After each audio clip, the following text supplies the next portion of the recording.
D'abord, M. Jadot, je vais vous dire, puisque vous avez évoqué Pétain, je vais vous dire. J'ai beaucoup hésité à débattre avec vous. Et je vais vous dire pourquoi. Pourquoi? Non seulement parce que vous aviez dit il y a 6 mois qu'il fallait débattre avec moi, vous avez fait la leçon de morale comme d'habitude à M. Mélenchon. Vous n'étiez pas candidat. Mais vous avez pas, c'était pas pour ça que vous ne vouliez pas débattre avec moi. Vous n'étiez pas Mais je vais continuer. Il est là. Il est là, bien sûr. Il est là. C'est moi qui ai hésité. Je vais vous dire pourquoi.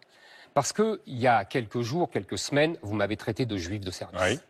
Et vous avez montré là votre vrai visage. C'est-à-dire le visage non seulement d'un raciste, mais en plus d'un allié des islamistes. Parce que ce sont eux qui parlent comme ça. Très bien. Et si vous connaissiez, au lieu de me traiter de pétainiste, comme vous dites, si vous connaissiez l'histoire de ma famille, vous n'oseriez pas, M. Jadot. Mais monsieur, Moi, contrairement à vous, M. Jadot, laissez-moi finir.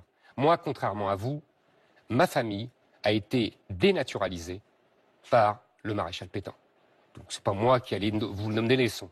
Moi, j'ai un oncle qui a été envoyé dans les camps de concentration. Je connais tout ça. Alors, le cinéma sur Pétain, Montoire, Hitler, vous passez à autre chose. Maintenant, je vais répondre sur le fond. Ah bah non, attendez. Non, Là, attendez. Monsieur Zemmour. Mais après, je voudrais qu'on poursuive, s'il vous plaît. On ne va pas refaire Pétain et les juifs de service. Vous On est bien envoyé d'accord. ça au visage et l'un et l'autre. Là, il y a quand même, on est à 3 semaines du premier tour. Absolument. Il y a une guerre. Mais c'est pas moi qui ai parlé de Pétain. Non, j'entends bien. Allez-y, répondez sur ça. Reconnaissez que cette guerre, elle est importante, cette guerre.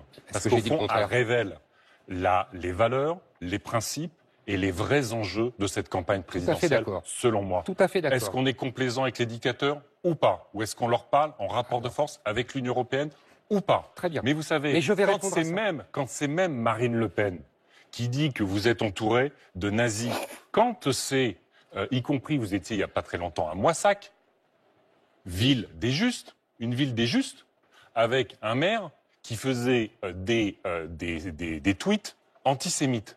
Et en permanence, vous avez le Parti de France qui vous soutient, ils disent on est super content parce qu'on peut être antisémite, on peut être raciste, on peut être révisionniste parce qu'on a un candidat qui s'appelle Éric Zemmour. Monsieur Jadot, je vous ai répondu. Monsieur Zemmour, c'est indigne vous êtes le candidat. Indigne ce que vous êtes le candidat. Vous êtes le candidat de la France qui perd. Celle de la collaboration, celle de l'Algérie française. C'était pas le deal. Des anti-Dreyfusards. C'était pas le deal. Merci. Non, je le dis pour les deux, c'était pas le deal. Le deal, c'était de parler de l'Union européenne. Alors je vais vous poser la question. Ce n'est pas moi qui ai parlé de Pétain, maintenant, je le répète. Stop, je ferme la. Par ailleurs, je vais vous dire, monsieur Jadot. Non, ne revenez pas.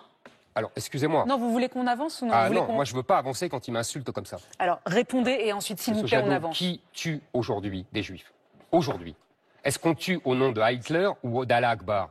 C'est vous, les alliés des antisémites. C'est vous qui protégez les islamistes qui tuent les juifs. Monsieur. C'est vous, monsieur. Jamais, monsieur. C'est vous, monsieur Jadot. Jamais. Alors ne donnez pas de leçons. C'est facile d'être résistant 80 ans après. Mais il ne faut pas être collabo aujourd'hui, et c'est ce que vous êtes. Vous êtes un collabo des islamo-gauchistes. C'est vous qui avez dit votre respect et peut-être votre admiration pour les terroristes qui ont tué Ali Berkacher. S'il vous plaît. Non, franchement. Venez pas sur ce terrain-là.